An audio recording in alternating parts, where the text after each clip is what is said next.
Hey guys, Assalamu alaikum. Welcome back to a new video with some new informations. কথায় আছে মাছে ভাতে বাঙালি। সেই মাছে যদি পেট ভর্তি ডিম পাওয়া যায় তাহলে ব্যাপারটা সোনায় সোহাগা হয়ে যায়, তাই না? মাছ খেতে অপছন্দ করেন এমন মানুষের সংখ্যা অনেক হলেও মাছের ডিম খেতে অপছন্দ করেন এমন মানুষের সংখ্যা হয়তো হাতে গোনা 2-3 জন। জাপানিজ কুইজিনে কিন্তু মাছের ডিমকে একটি মেজর কম্পোনেন্ট হিসেবে ধরা হয়।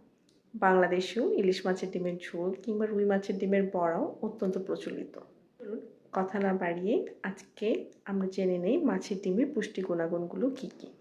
মাছের ডিমে পর্যাপ্ত পরিমাণে ওমেগা-3 ফ্যাটি অ্যাসিড, ভিটামিন বি12, ভিটামিন ডি, ক্যালসিয়াম, ম্যাগনেসিয়াম ও ফসফরাস পাওয়া যায়। এতে বিদ্যমান ডিএইচএ শিশুর ব্রেন ডেভেলপমেন্টে হেল্প করে। মাছের ডিমে থাকা ওমেগা-3 ফ্যাটি অ্যাসিড আমাদের ব্রেন এবং হার্ট হেলথ ভালো রাখতে সহায়তা করে। যারা অ্যানিমিয়ায় ভুগছেন তারা সপ্তাহে